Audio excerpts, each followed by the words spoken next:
Hi, my name is Kenyon, and I'm a partner at Deloitte.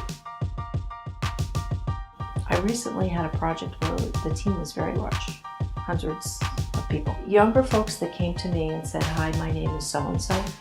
I appreciated it because I did want to get to know everybody, but it would have taken me a lot of time.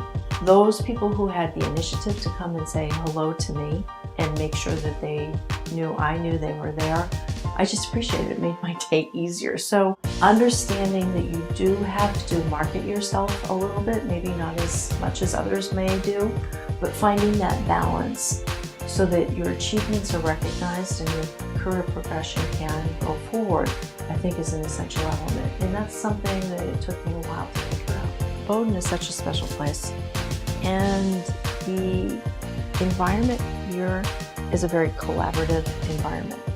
Bowdoin people are very substantive. In the real world, sometimes I call it the good girl syndrome, right? Doing your homework, handing it in on time, bringing an apple for the teacher is not necessarily a path to making sure that your contributions are recognized. So what I would do is challenge every Bowdoin grad to say, you know, in as much as there might be some things that make you uncomfortable because it's just not your style, think about it from the person you're trying to impress, and I mean that in a good sense. Think that they're very busy, a lot of things going on, and if you make it easier for them to get to know you, that's always very much appreciated.